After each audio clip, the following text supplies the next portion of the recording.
nemielos, nelaukiamos prievolės paversti jas vizitinę organizacijos kortelę, kuri galbūt įkvėptų rėmėjus, komandą ir visuomenę remti nevyriausybinės organizacijos tikslus.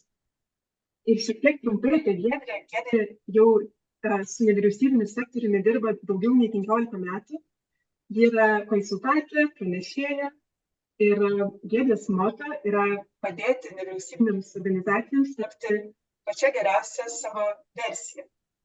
Tai šiuo metu Giedrė yra įkūrusi NVO auginimui skirtą organizaciją Baltic Fundraising Hub. Ji konsultuoja organizacijas strateginio valdymo, finansavimo pritraukimo, veiklos efektyvumo, projektų rengimo ir kitomis temomis. Tai būtinai pasiekite Fundraising Hub ir Giedrės veiklas.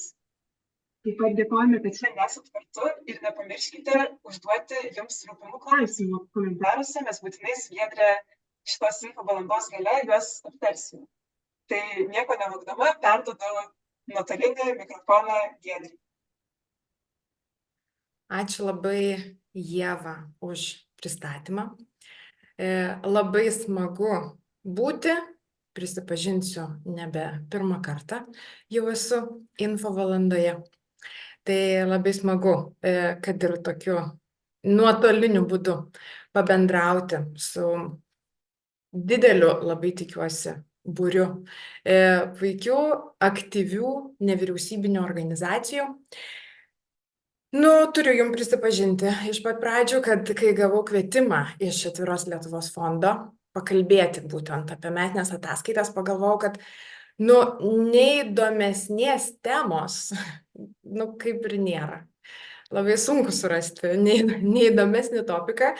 Iš vienos pusės aktualus visiems, iš kitos pusės, aš nepažįstu nei vieno nevyriausybinę organizaciją įkūrusio žmogaus, kuris sakytų, įkursiu organizaciją, ten ir labai daug ataskaitų reikės rašyti, kaip man bus smagu. Nieks dar šito gyvenime nėra pasakęs. Lygiai taip pat ir aš, būdama kaip ir net 2 organizacijų vadovė, esu direktorė viešoje įstaigoje Baltic Fundraising Hub, lygiai taip pat esu administratorė vienam nedideliam labdaros ir paramos fonduke. Tai vėlgi nepradžiungu kiekvienų metų pradžioje, kai man reikia daryti šitą pratimą, kai reikia visus duomenis surinkti ir tai supakuoti į vieną didelį daiktą, kuris vadinasi metinė ataskaita. Bet iš kitos pusės, mano galva, kad iš kiekvienos prievolės galima išspausti maksimalų rezultatą. Tai šiandien aš turiu 2 uždavinius. Pirmasis uždavinys truputėlį parodyti jums kitą perspektyvą, ką ir kaip ta metinė ataskaita gali atrodyti ir įkvėpti jūs bent truputėlį patobulinti jūsų dabar daromas ataskaitas. O antrasis uždavinys tiesiog išskleisti žingsnius. Kaip pažingsniui, ką po ko daryti, ką atkreipti dėmesį. Tai stengiausi sudėti ir tokių praktinių patarimų, tipsų, kuriuos galbūt jau, nežinau, kitą savaitę sėsdami prie savo ataskaitų galėsite ir panaudoti. Tai prieš pat pradedama lysti į turinį, tai turiu jums irgi dar vieną paprašymą ir paraginimą. Žinokit, labai keistas tas žanras. Aš viena dabar stoviu kambaryje ir šnekuosi su savo kompiuteriu. Nematau jūsų veidų, nematau jūsų reakcijų, tai labai paantrinu Ievai, būkite aktyvūs bent jau komentaruose. Palikite savo grįžtamąjį ryšį, užduokite klausimus. Jeigu vienoje ar kitoje vietoje bus neaiškumų, ką čia Giedrė turėjo omeny, tai naudokite tą komentarų skiltimi. Tai klausimus Ieva pačioje pabaigoje įgarsins ir mes juos aptarsime. O jeigu dar turėsite kažkokių pastebėjimų, galbūt su kažkuo sutiksite, o galbūt nesutiksite, tai irgi mes puikiausiai galėsim po to pabendrauti per komentarus. Tai pradedu nuo pat pradžių ir pradedu pristatydama, o tai apie ką mes šiandien pakalbėsime. Tai visą turinį suskaidžiau į 5 pagrindinės temas. Pakalbėsime apie tai, kodėl ta ataskaita yra svarbi, išskleisiu, koks tas ataskaitos turinys galėtų ir turėtų būti, Vėliau pasiūlysiu patarimų, tai kaip padaryti, kad ta ataskaita būtų tokia, kurią visi norėtų skaityti ir skaityti iki galo. Vėliau apibendrinsiu ataskaitos rengimo žingsnius, na ir pabaigoje erdvė bus suteikta jūsų klausimų. Paminėjau, apie ką kalbėsim, tai dabar paminėsiu, apie ką mes nekalbėsim šiandien. Nevyriausybinės organizacijos kartą per metus turi ruošti 2 tipų ataskaitas. Pirmasis tipas tai yra finansinės ataskaitos.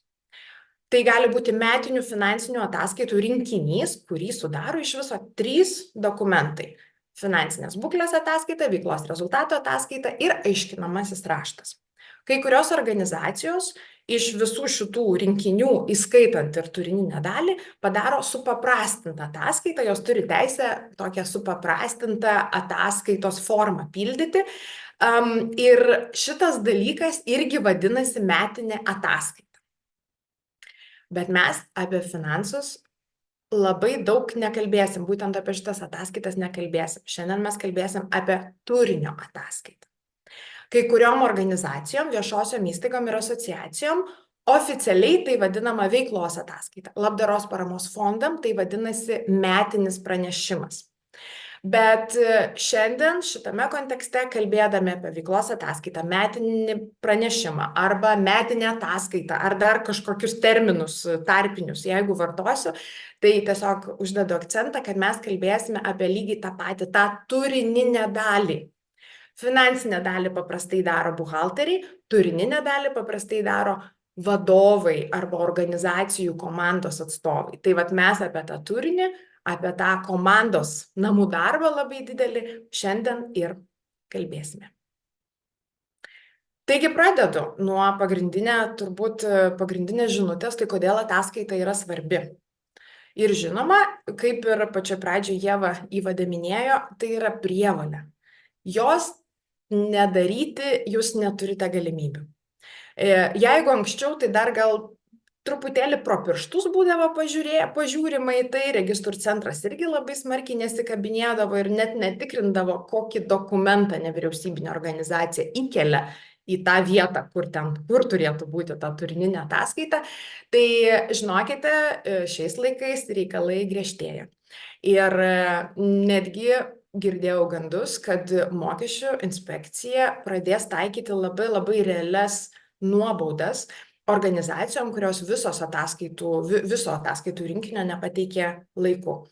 Tai čia toks bizūnėlio efektas, bet labai svarbu suprasti ir visus kitus argumentus.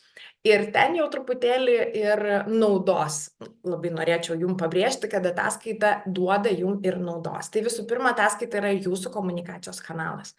Kaip ir interneto svetainė, kaip ir postas Facebook'e, tai yra lygiai toks pat komunikacijos kanalas, kuriuo jūs galite ištransliuoti svarbiausias žinias apie tai, ką veikia jūsų organizacija, kaip sprendžia problemas ir svarbiausia, kokį socialinį poveikį kuria. Nes tik komunikuodami mes galime pakviesti žmonės prisidėti.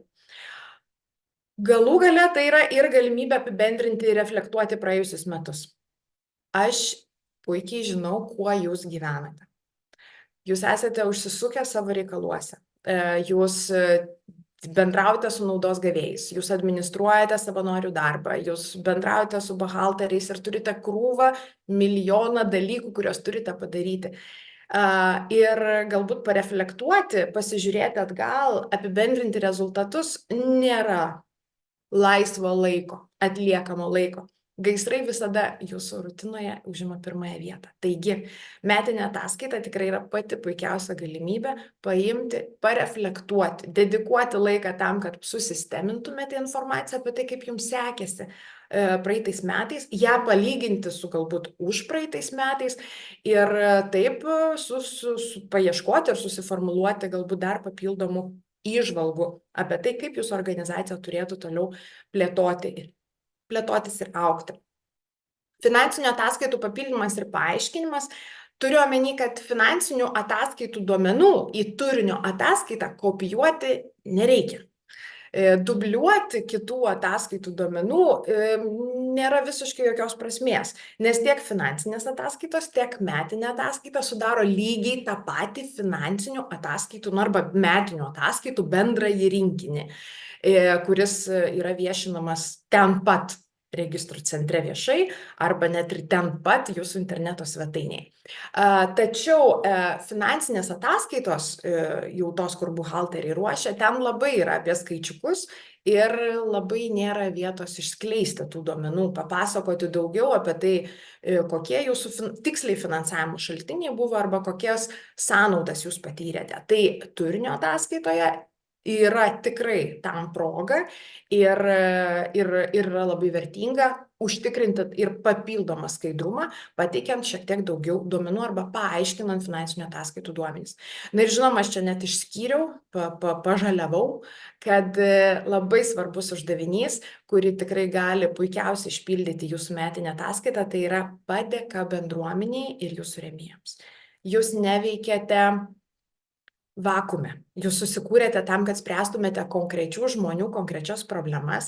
To padaryti vieni negalite. Tam jums reikia savanorių, bendruomenės, rėmėjų, socialinių partnerių pagalbos.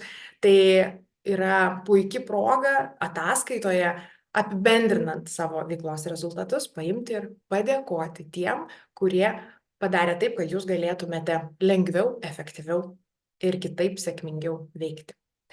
Privalomos ataskaitos dalis yra apibrėžtos įstatymuose, viešųjų įstaigų įstatyme, asociacijų įstatyme ir labdaros ir paramos fondų įstatyme.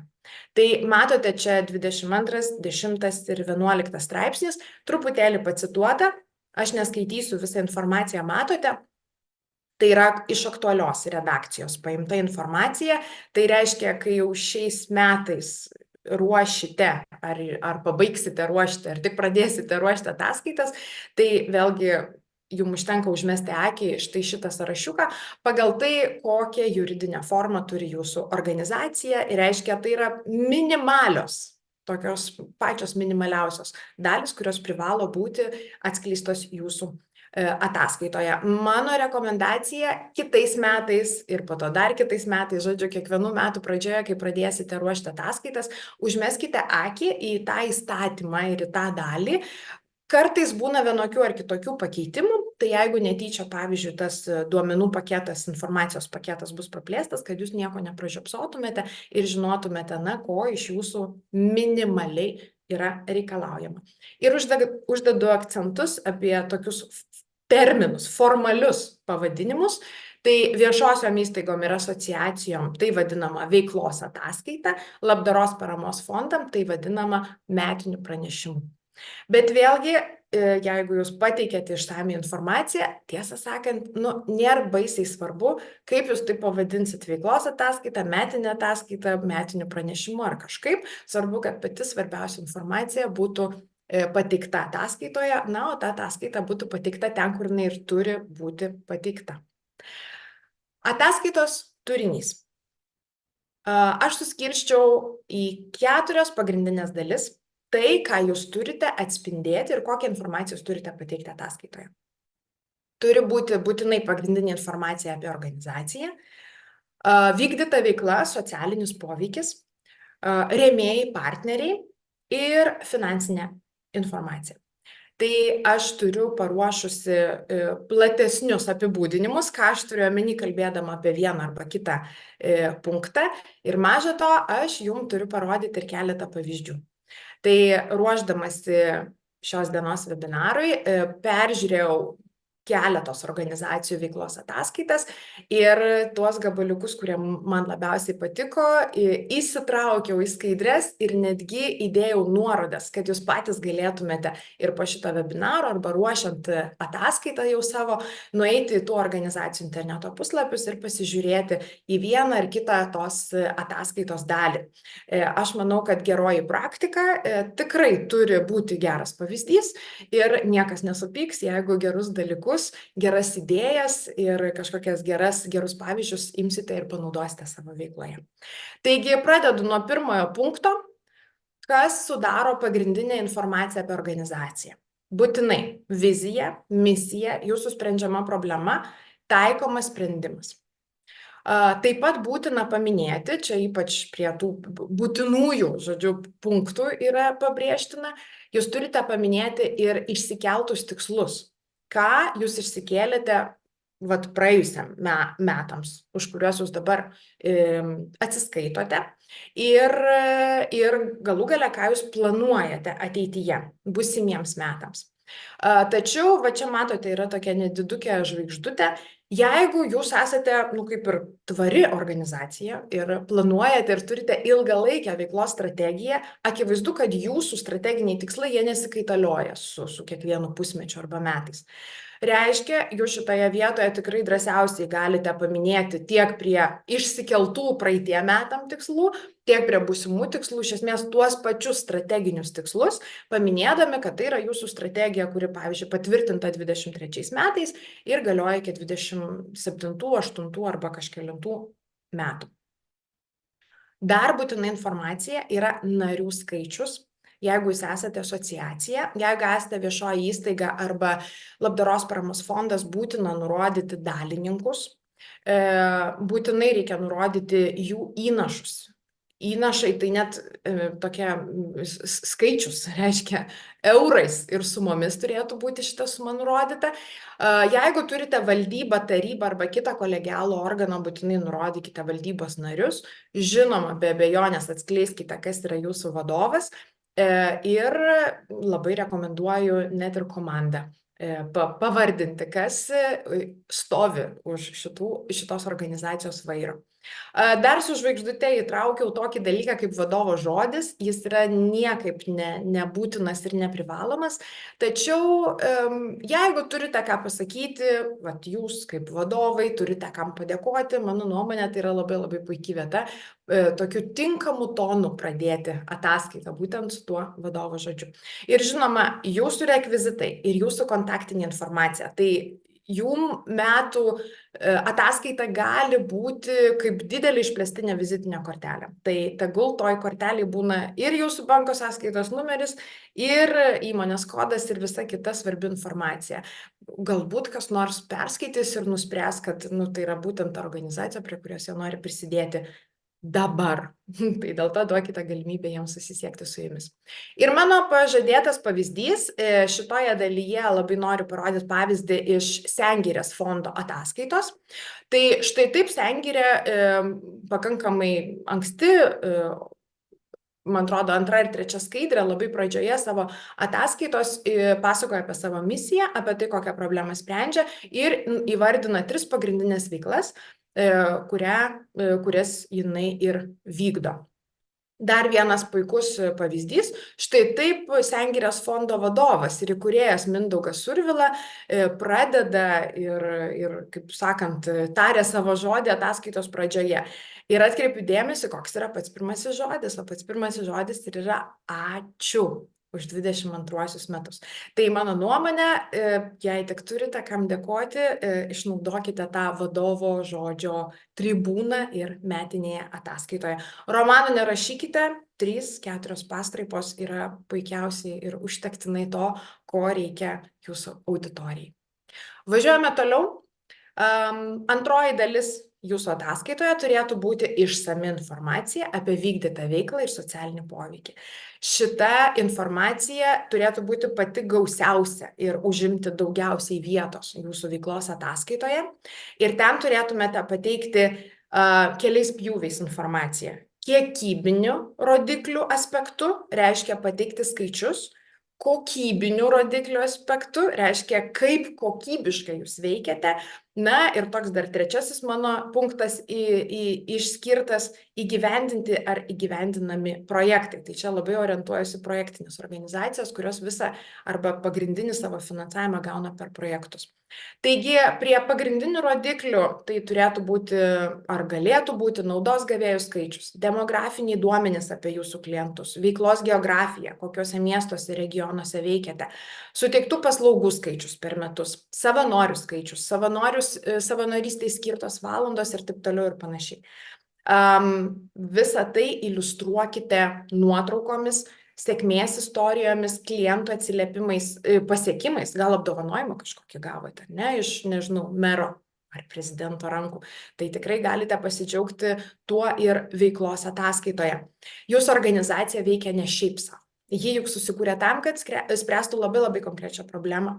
Tai norėdami įvertinti savo sėkmę ir turite matuoti, turėti kelis savo daromo poveikio matavimo kriterijus ir tai matuoti.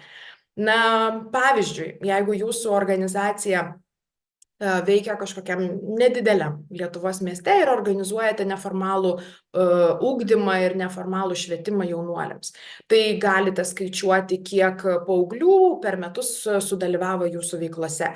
Jūs galite paskaičiuoti, kiek iš jų pasirinko kokius būrelius, netgi kiek iš jų mergaitės, kiek iš jų yra berniukai, kokias problemas jie išsako, kad jie turi kaip jaunuoliai, kaip jūs į tas problemas atsiliepiate ir galų gale kaip patys jaunuoliai ir jų tėvai vertina savo dalyvavimą organizacijos veikloje. Tai vat visa visuma tų įvertinimo kriterijų pačiais įvairiausiais pjūviais ir turėtų sudaryti iš esmės jūsų veiklos ataskaitos pagrindą. Na ir tas trečiasis mano išskirtas punktas įgyvendinti arba įgyvendinami projektai. Tai aš suprantu, kad kai organizacija gyvena projektais ir savo veiklą matuoja paprastai projektais, tai labai didelis iššūkis tai organizacijai būna ištraukti bendruosius rodiklius. Ir kažkaip apibendrinti, kad vat, įgyvendinom 5 projektus, bet vat, visur skaičiuojam jaunuolius arba visur skaičiuojam savanorių valandas, nes kai kur būna savanorių, kai kur nebūna savanorių ir panašiai. Tai visą tai suprasdama, tiesiog kaip ir siūlau ir išlygą, jūs informaciją galite pateikti ir pagal įgyvendinamus projektus. Kiekvienas projektas turi savo pavadinimą, biudžetą, tikslus, uždavinius, partnerius, siekius ir tada atskirais projektais galite atskleisti, kiek kokiame projekte, kokį pasiekimą turėjote ir kokį progresą padarėte. Ir nesvarbu, ar projektas pasibaigė iki pabaigos, ar projektas yra kelerių metų ir jūs tik tai įpusėjote, bet vėlgi tai yra puikia galimybė ir mano galva net ir prievolė iš jūsų pusės tiesiog išsamiai atskleisti tai, kas tam projekte svarbaus atsitiko. Ir mano dar vienas pavyzdys yra organizacija Raudonos nosies gydytojai klounai, jų veiklos ataskaita už 22 metus, 23 metų dar nėra. Ir štai kaip jie kiekybinius ir kokybinius rezultatus savo atskleidžia.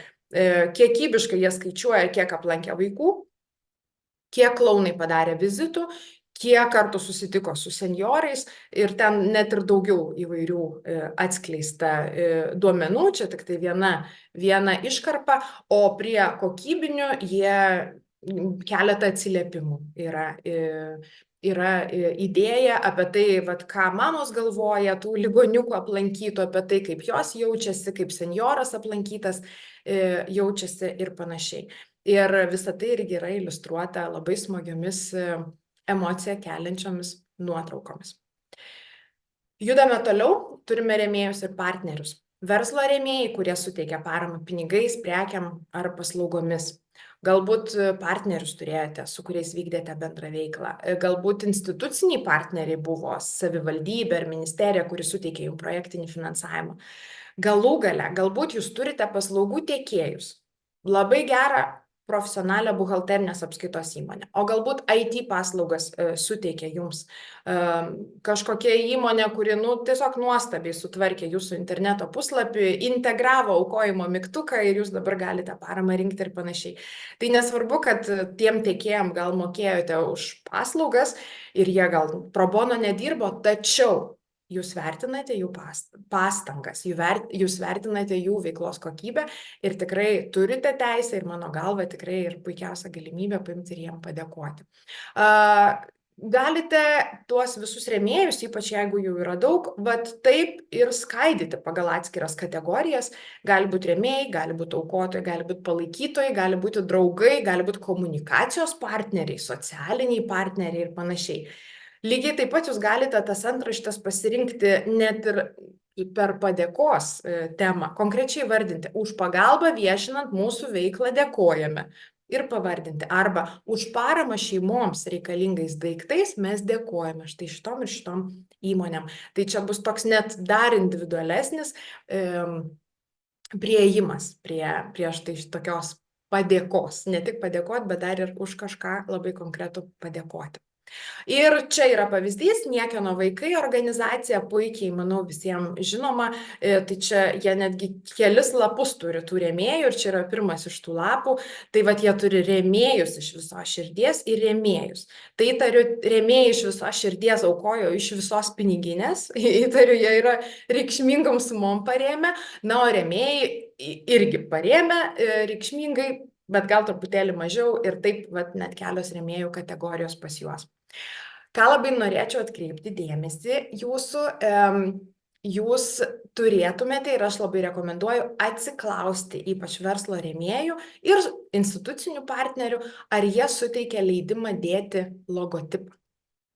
Tai aiškinamajame rašte, kas yra finansinė ataskaita arba viena iš finansinių ataskaitų, jūs privalote viešinti visus juridinius asmenis, kurie jum paaukoja didesnę negu 2 vidutinių darbo užmokesčių sumą. Tai reiškia, aiškinamajame rašte, ar sutinka įmonė ar nesutinka, jinai privalo būti atskleista, jeigu suteikia reikšmingesnę sumą. Tačiau jūsų veiklos ataskaitoje, arba toje metinėje, turininėje ataskaitoje, tai vėlgi šitas toks atskleidimas, jisai toks labiau nice to have, privalumas labiau negu prievolė ir turbūt 95% visų jūsų rėmėjų tikrai džiaugsis galėdami būti paminėti jūsų veiklos ataskaitoje, jie tai priims kaip dar papildomą viešinimo ir komunikacijos galimybę, tačiau nebūtinai ir ne visi. Ir yra tikrai, ir aš pati esu susidūrusi su rėmėjais, kurie sako, aš nenoriu būti paviešintas ir jūs turite gerbti jų nuomonę. Atsiklausti jūs galite 2 būdais. Arba tuo metu, kai jūs sudarote paramos sutartį, iš pat pradžių, kai tik tai dedate parašus, jūs galite tuomet apsitarti, kur jie leidžia viešinti ir kur jie nenorėtų būti viešinti. Ir antrasis kelias yra tada, kai ruošite ataskaitą. Metų pradžioje jau praeina kažkiek laiko, kai jūs bendravote paskutinį kartą su tuo rėmėju, jūs galite parašyti elektroninį laišką, sveiki, ar suteikėte leidimą dėti jūsų logotipą į mūsų veiklos ataskaitą.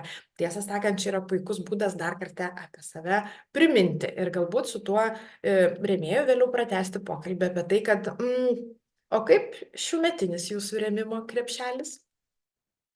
Keliavome prie 4 dalies – finansinė ataskaita, finansinė informacija metinėje ataskaitoje.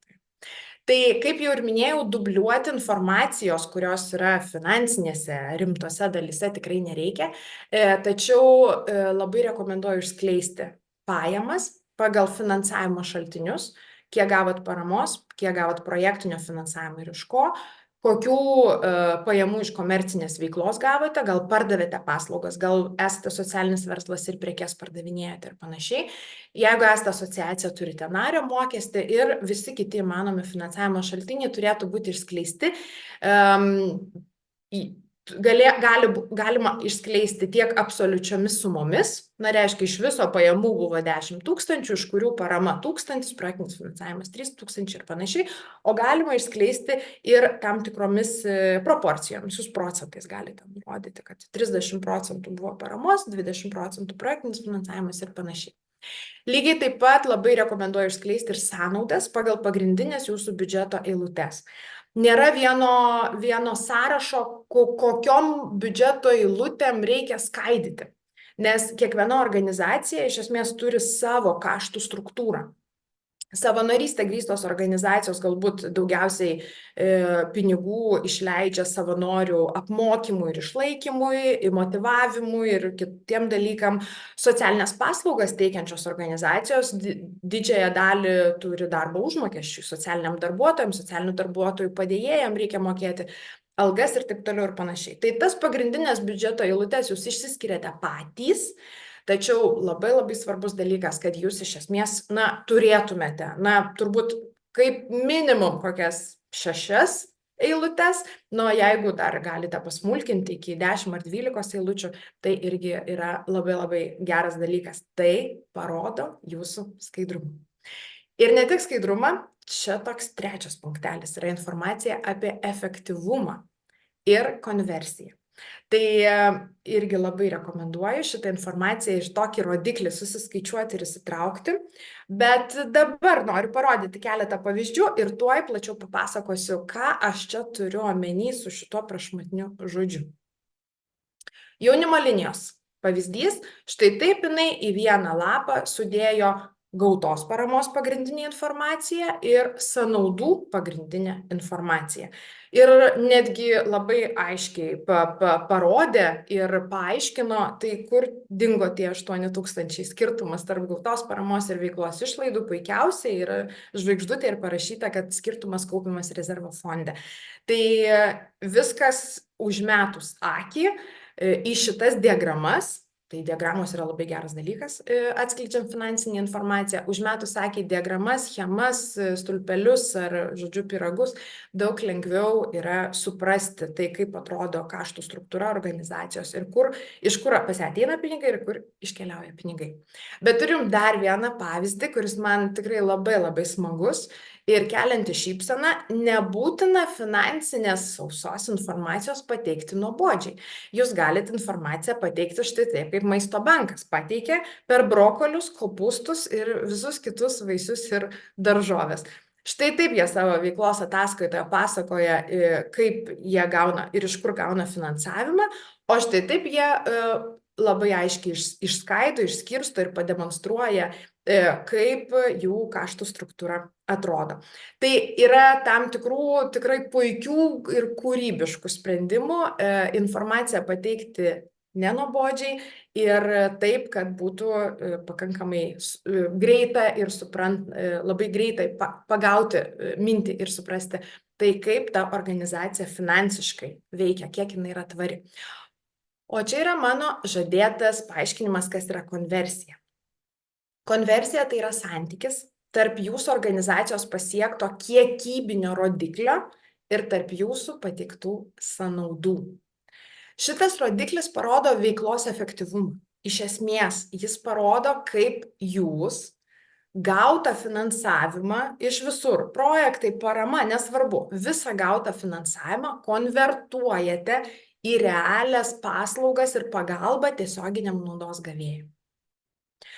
Pasakysiu pavyzdį, gal bus dar lengviau ir paprasčiau mane suprasti. Tarkime, dienos centrą Anykščių rajone lanko 15 vaikų.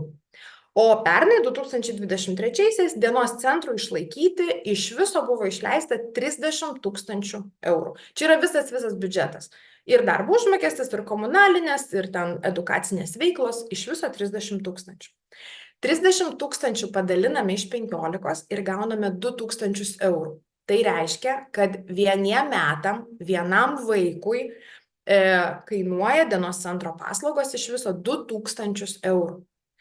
Dar smulkiau, mes galime padalinti 2000 iš 12 ir gauname 166 eurus vienam mėnesiui, vienam vaikui.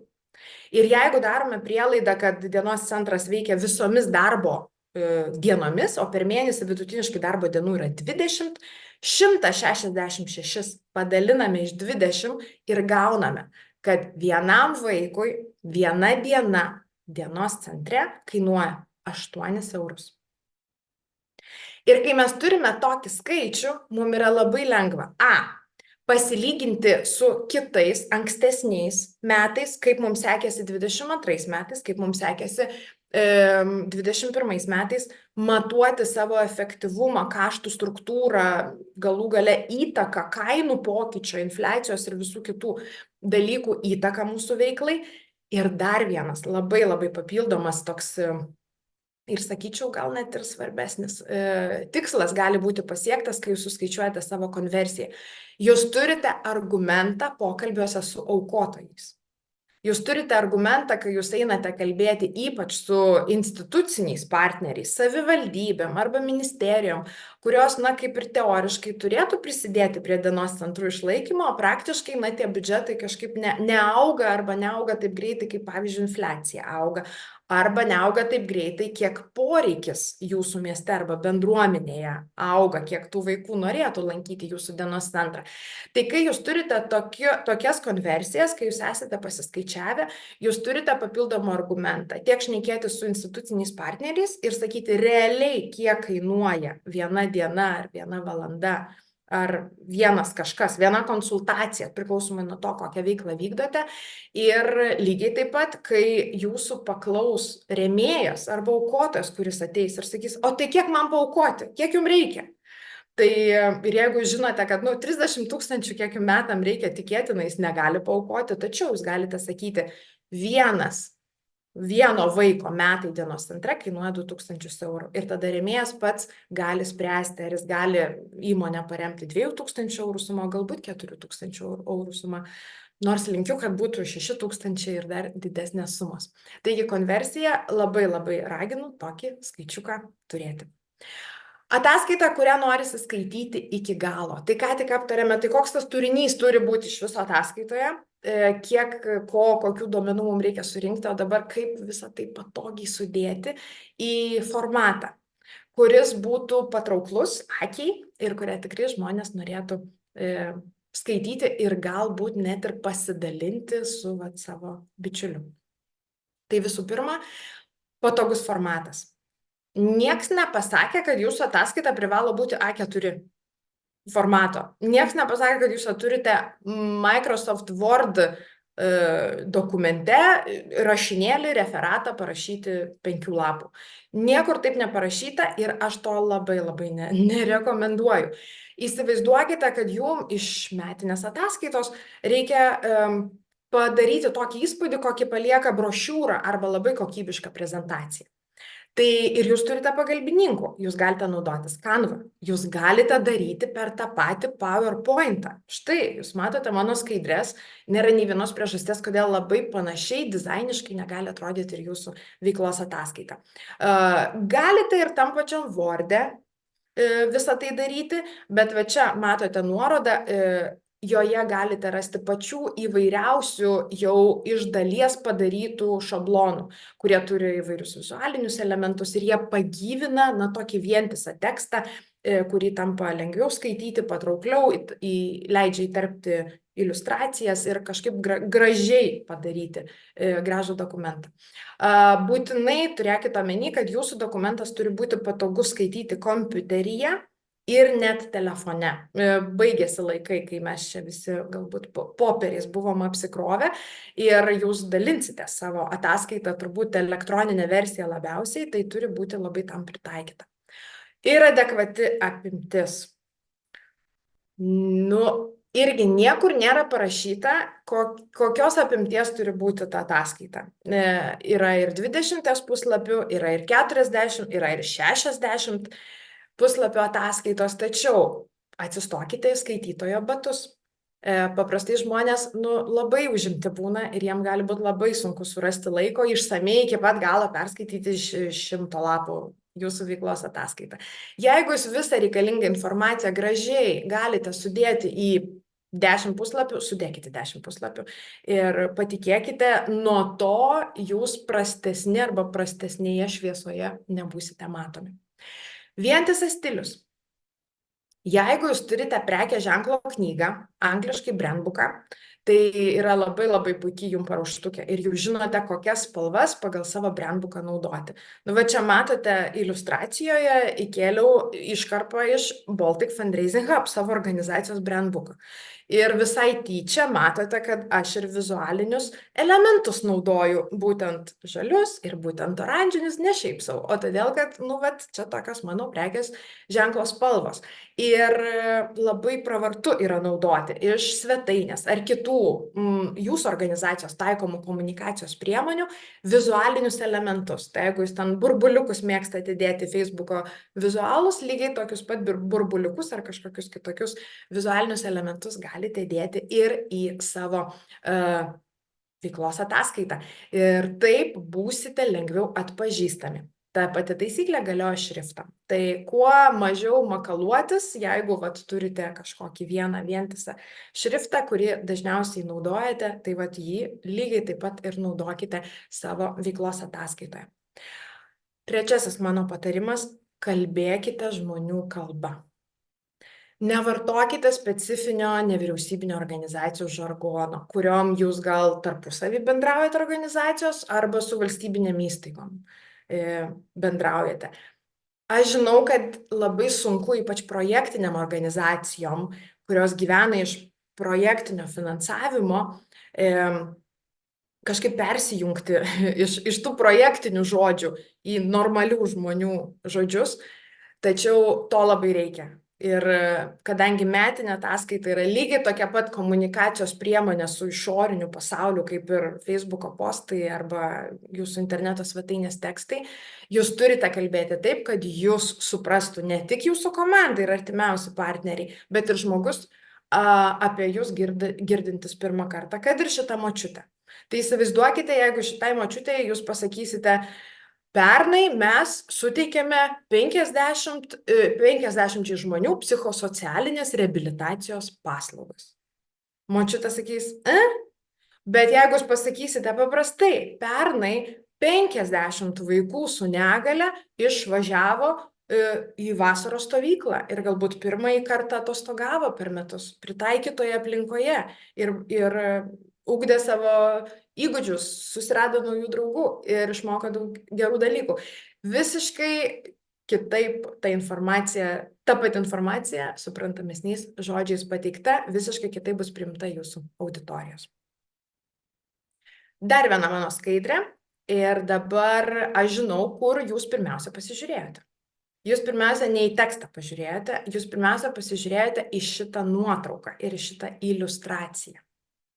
Ir lygiai taip pat jūs turite užkabinti akį ir iliustruoti savo metinę ataskaitą nuotraukoms. Galima infografikais, galima įvairiais informaciniais blokais. Na, jeigu yra labai daug nuobodžios informacijos, ją galima sudėti į lenteles ir schemas. Apskritai, tai žmonėms labai patinka žiūrėti į kitus žmones. Tai labai raginu jūs iliustruokite savo ataskaitą nuotraukomis iš renginių, iš įvykių, iš kažkokios darbinės rutinos. Kuo mažiau vientiso teksto, dėkite į kažkokius vizualinius elementus. Jeigu jūs tekstu parašysite, mano ką tik minėtas pavyzdys, kad vasaros stovykloje dalyvavo 50 vaikų, vientisų tekstu atrodys vienaip, o jeigu jūs įdėsite į didelį burbuliuką, raudonos, geltonos ar bet kokios spalvos ir užrašysite didelėm raidėm skaičių 50 ir po to mažesnėm raidėm paaiškinsite, tiek vaikų pirmą kartą pamatė jūrą, pernai išvažiavę su mūsų organizacijos organizuota vasaros stovykla. Visai kitoks jausmas ir visai kitoks nuskaitimas. Primenu ir čia atkreipiu jūsų dėmesį, kad jūs privalote gauti sutikimus. Jeigu jūs fotografuojate naudos gavėjus, klientus, vaikus, senelius, nesvarbu, jūs privalote gauti sutikimus iš tų žmonių, kurie yra atvaizduojami nuotraukose. Jeigu nuotraukų neturite, nespėjote padaryti, arba jūs veikiate labai specifinėje srityje. Aš taip improvizuoju, bet tarkim, jeigu dirbate kalėjime, tai įtariu, kad nėra ten labai besidžiaugiančių galimybę nusifotografuoti ir būti paskelbtiem ant visos Lietuvos. Tai tokiu atveju jūs galite išsisukti naudodami iliustracijas, tai reiškia kažkokius pieštinius paveiksliukus, kurie iliustruoja jūsų tekstą, arba primenu, yra puikių nemokamų nuotraukų ir iliustracijų duomenų bazių. Unsplash, Canva, Pexels ir keletas kitų tikrai paguglinę nemokami, laisvai naudojami vizualai, tai tikrai surasite tų, kurie jums puikiausiai suteiks to iliustracijų galimybę jūsų veiklos ataskaitom. Na ir 5. punktas – dėkokite. Rėmėjams, aukotojams, savanoriams, partneriams, komandai, klientam, kam tik jaučiate dėkingumo jausmą, tam ir dėkokite. Apskritai savo veiklos ataskaitą labai kviečiu paversti padėkos ataskaitą. Tai nereiškia, kad jūs turite padaryti atskirą skiltį padėka ir kaip kokiam sveikinimų koncerte, vardinti ten tuos anūkus, proanūkius ir proproanūkius. Ne, jūs galite padėką įterpti atskirose dalyse. Na, tarkime, pasakojate konkrečią sėkmės istoriją. Ar ne, apie, nežinau, mamą, kuriai padėjote, vaiką, paauglį ir bet ką, senjorą. Ir jūs galite prirašyti vieną sakinį. Ši ir visos kitos sėkmės istorijos galėjo atsitikti tik todėl, kad rėmėjai, aukotojai, savanoriai prisidėjo prie mūsų veiklos. Ačiū Jums. Lygiai taip pat jūs galite ir finansinėje skiltyje, ten, kur išskleidžiate informaciją apie jūsų gautą paramą, lygiai taip pat įrašyti, kad mes negalėtumėme veikti, jeigu ne parama, kurios mes sulaukėme iš juridinių ir fizinių aukotojų. Na ir žinoma, ta rėmėjų skiltis, kurią aš jums rekomenduoju tikrai turėti, na, toj rėmėjų skiltyje, tai turbūt savaime suprantama, yra vieta padėkoti už kažką, už finansinę paramą, arba paramą laiku, arba paramą daiktais, ar bet kokią kitą paramą ir palaikymą, kurį jūs gavote. Štai taip jau perbėgome per pagrindinės ataskaitos dalis ir per mano patarimus, kaip ją patrauklę padaryti. Ir viską norėčiau apibendrinti šitais 10 žingsnių. Tai ką po ko daryti, kaip kad ta ataskaita atsitiktų. Žodžiu. Tai labai rekomenduoju, pradėkite nuo auditorijos apibrėžimų. Tiesiog paimkite popieriaus lapą ir surašykite, kam jūs norite, kad šita ataskaita ką informuotų, arba ką edukuotų, arba kam jūs norite galų gale padėkoti. Kai jūs turite labai konkretų sąrašiuką, savanoriai, jūsų dalininkai, jūsų nariai organizacijos, rėmėjai ir taip toliau ir panašiai, kai yra tas aiškus sąrašiukas, žinokite, daug lengviau ir žodžius dėlioti ir daug lengviau atrinkti informaciją, kurios paprastai organizacija turi daug daugiau negu telpa į vieną veiklos ataskaitą. Susidėliokite ataskaitos planą, tai tikrai drąsiai galite naudotis tą špargalkę, kurią aš jums siūlau, pastumdykite ir sukeiskite dalis skirtingas vietomis taip, kaip jums atrodo geriausiai. Rinkite informaciją, ją sisteminkite, reiškia viskas, kas yra susijęs su praeitais jūsų kalendoriniais ir finansiniais metais. Jūs viską apibendrinate, surenkate, susidėliojate ir susiskaičiuojate. Žinoma, rinkite iliustracijas, nuotraukas, kurios tiktų vienai ar kitai daliai iliustruoti. Paruoškite juodraštį Word'e. Ir ten nereikia labai gražiai ten maketuoti. Svarbiausia, tiesiog sumeskite visus informacijos blokus, sumeskite šalia esančius vizualus, kad jums patiems būtų aišku, ar ataskaita yra išsami, ar joje nieko netrūksta. Pasirinkite formatą. Tai kaip jūs, ar jūs PowerPoint prezentaciją darysite, ar jūs naudosite Canvos programa, labai rekomenduoju ataskaitas per Canvą daryti, nes ten yra puikių šablonų, kur nereikės net apie dizainą jums galvoti ir panašiai. Tai pasirenkate pagal tai, kas jums yra iš įrankių prieinamų ir kas jums labiausiai patinka. Primenu, kad tai yra oficialus dokumentas, reiškia vadovas privalo pasirašyti oficialią versiją, kurią jūs teiksite visuotiniam susirinkimui, kurią jūs kelsite į registrų centro sistemą, galbūt jūs pateiksite auditoriui ir panašiai. Socialiniuose tinkluose ir svetainėje jūs galite viešinti ir versiją be parašo. Svarbu, kad tas originalas tikrai būtų patvirtintas. Jeigu vadovas turi elektroninį parašą, tai puikiausiai pasirašo ten skaitmeninio dokumento, jeigu vadovas tik tai rankelę pasirašinėjo dokumentus, reiškia, jums paruoštą ataskaitą, reikia atspausdinti, vadovas turi ją pasirašyti ir tai bus saugoma kartu su kitų finansinių ataskaitų rinkiniu. Žinoma, jūs patvirtinate, savaime suprantama, patvirtinate dalininkų susirinkime arba visuotinėme narių susirinkime, įkeliate į registrų centro sistemą, patvirtinti turite iki balandžio 30, įkelti turite iki birželio 1 dienos, jeigu jūsų finansiniai metai sutampa su kalendoriniais metais. Ir be jokios abejonės turite puikų informacijos apie jūsų veiklą šaltinį ir jį turite skelbti savo interneto svetainėje. Labai daug padirbėjote, paėmėm čia per 49 minutės, paruošėme jūsų organizacijos metinę ataskaitą. Tai ką po to su ją daryti? Tai mano raginimas, dalinkite savo komunikacijos kanalais, siųskite rėmėjams, parašykite laiškelį, štai mūsų 23 metai atrodė taip, dėkojame, kad jūs prisidėjote prie jų. Atskirus informacijos blokus, ta pati konversija, arba kažkokios sėkmės istorijos, arba atsiliepimai, jūs galite naudoti savo komunikacijoje, galite print screenus padaryti, galite tiesiog nukopijuoti pagrindinius informacijos blokus. Lygiai taip pat, štai čia iliustruoju, kaip Baltic Fundraising Hub irgi komunikuoja apie savo 23 metų rezultatus. Tai dėjome į socialinius tinklus rinkinį pačių pagrindinių mūsų skaičių, kurie rodo mūsų konversiją. Na ir labai svarbu, didžiuokitės savo veiklos rezultatais. Tam veiklos ataskaita ir yra skirta reflektuoti, pasidžiaugti ir pasidalinti su kitais, kaip puikiai ir efektyviai jūs veikiate.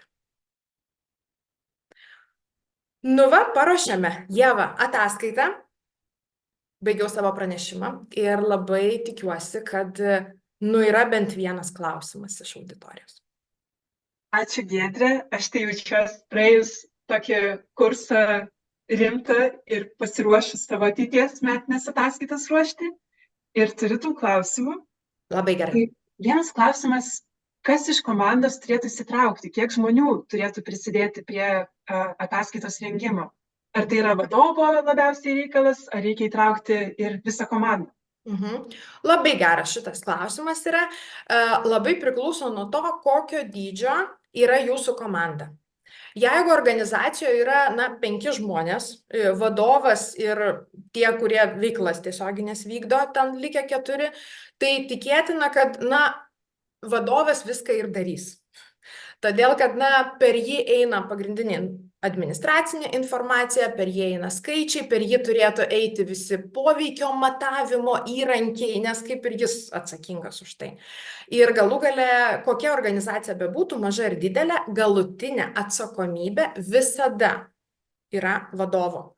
Ne veltui yra vadovo parašas. Ir jis net pagal įstatus ir pagal įstatymą jisai neša pilniausią atsakomybę. Tačiau, jeigu jūs esate didelė organizacija, kuri vykdo net kelias veiklas, turite ir dienos centrą, ir lankote, nežinau, senelius namuose, ir organizuojate renginius, reiškia kelios atskiros programos, tai tikrai galite iš kiekvienos programos įtraukti po vieną žmogų tam, kad ta ataskaita būtų rengiama iš įvairių kampų, nes tikėtina tie, kas dirba su, nežinau, dienos centro veiklomis, nežino, kaip ten sekėsi tuos renginius, išsamei nežino, kaip sekėsi tuos renginius organizuoti. Tai įtraukite tuos, kurie iš esmės, kuriuos yra logiška įtraukti, bet turėkite omenyje, kad pagrindinė atsakomybė vis tiek yra vadovo. Tai vadovas šito niekaip neturėtų išvengti ir nelabai galėtų išvengti. Supratau. Tada kitas dalykas, man įdomus klausimas, ką daryti su nesėkmės istorijomis? Arba kas buvo sunku organizacijai, kažkokie nepavykę dalykai, turi vietos metinėje ataskaitoje, ar geriau koncentruotis į tą pozityvą, į dalykus, kas pasisekė, veikia, ko norim džiaugtis? Dalintis nesėkmėmis reikia labai daug drąsos. Reikia turėti argumentų ir supratimo, ir tokio sąmoningumo, ir analitikos, kas čia atsitiko ir kodėl mums nepavyko ir ką mes darysime kitą kartą kitaip. Tai aš prisipažinsiu, kad vėlgi nevyriausybinėme sektorėje aš dažniau sutinku organizacijas, kurios nori tik apie sėkmę kalbėti. Apie nesėkmę jom kalbėti yra labai baisu. Ir galbūt to laiko giliai refleksijai net jom nelieka. Ir tada ta nesėkmė tiesiog yra nustumiama po kilimo, žodžiu, pašluojama ir nieko čia neatsitiko. Tai apibendrinus, mano nuomonė būtų tokia, dalintis nesėkmėmis yra irgi labai geras dalykas. Tai rodo ir jūsų auditorijai, ir jūsų rėmėjams, ir jūsų instituciniams partneriams, kad jūs labai kritiškai vertinate savo veiklą. Ir jūs mokotės. Ir iš jūsų pamokų gali išmokti kažko ir kiti, ir jūsų auditorija. Tai aš tik sveikinčiau, bet tai irgi turi ateiti iš vidaus. Ir jeigu jums yra didžiulis diskomfortas, jūs patiriate nemalonius jausmus, gėdą, baimę ir nerimą ir visą puokštę kitų nefainų jausmų, tai nereikia. Kol kas praleiskime tol, kol, nu, va, tas stiprumas ir ta drąsa viduje užaugs. O jinai tikrai kažkada užaugs. Gražus patarimas. Kitas dalykas, kas man labai užstrigo, kad metinė ataskaita nėra tik tai ten kovo ar vasario galo, bet visų metų darbas. Tai ar taip ir yra, kad reikėtų nuolat iš tikrųjų mąstyti, kokios nuotraukos, kokie rodikliai, kokie skaičiai galėtų istorijos tos pačios keliauti į tą metinę ataskaitą ir niekada jos nepamiršti, nepalikti jos galui. Visiškai, čia yra labai puikus vat kampas paliestas Ieva tavo, nes metinę ataskaitą yra labai sunku daryti balandį už visus buvusius metus, bet yra lengva daryti, jeigu jūs visus buvusius metus bent kartą per mėnesį į folderiuką katalogą ant savo kompiuterio ekrano įmetate. Va čia galėtų būti metinė ataskaita ir va šitas galėtų būti metinė ataskaita ar kažkokius paruoštukus. Ir taip jūs prikaupėte visą katalogą ir jums balandžio mėnesį bereikia atsisėsti ir viską apibendrinti. Ką mes, pavyzdžiui, Baltic Fundraising Hub darome, pagrindinius rodiklius, kuriuos mes skaičiuojame, tai pravesti mokymai, žmonės, kurie pakėlė savo kompetencijas, mokymų skaičius apskritai, vidutinis dalyvių skaičius, atsiliepimai, ne, 10 balų sistemoje, kokius balus mes paprastai gauname ir panašiai. Visą tą informaciją mes kartu su kolegė Živilė kaupiame savo atskirame Excel'yje. Ir mums tada yra labai paprasta metų pabaigoje paimti ir, žodžiu, padaryti matematinio vidurkio suskaičiavimo arba sumos suskaičiavimo pratimą. Ir mes jau pagrindinius duomenis turime ir mums nereikia ten rinkti iš įvairių kampų. Tai aš sakyčiau, kad tai tikrai labai labai naudinga. Pirmakarčiams, kurie niekada to nėra darę, gali iš pat pradžių būti neaišku, kokią informaciją reikia kaupti. Kad nekaupti per daug ir kad nedaryti per daug admino darbo metų eigoje. Tai mano rekomendacija tiesiog padarykite vieną kokybišką ataskaitą, nu, vat, kur išdidu jums rodyti būtų visai Lietuvai ir visiems paskelbti. Ir pasižiūrėkite, kokių duomenų jums ten reikėjo. Ir pagal tai, kokius duomenis jūs rinkote ir apibendrinote, susikurkite kažkokį lengvutę, paprastą, daug pastangų nereikalaujančią informacijos kaupimo sistemą. Supratau. Aš pasidarysiu ant savo darbalaukio irgi, man atrodo, tą šiandien aplanką, kiek išsinešu. Ir tikriausiai pagrindinis dalykas tai yra, kad ataskaita yra padėkos ataskaita ir kad nevyriausybinės organizacijos visada veikia ne vienos, bet lauke. Tai šitas man yra pirmoje gal net vietoje, ką aš šiandien įsinešu dalykas ateities toms metiniams ataskaitoms. Ir norėjau tau be galo padėkoti už šitą laiką, už šitą skirtą paskaitą. Ir aš asmeniškai be galo daug sužinojau ir tikiu, kad mūsų klausytojai taip pat sužinojo. Dėkojame už klausimus ir labai dėkoju, Giedre, tau už skirtą laiką. Ačiū labai dėkoju už pakvietimą ir labai viliuosi, kad auditorija irgi išsinešė bent vieną pagrindinę mintį, kurią galės praktikoje pritaikyti. Ačiū. Tai gražaus ketvirtadienio, iki susitikimų.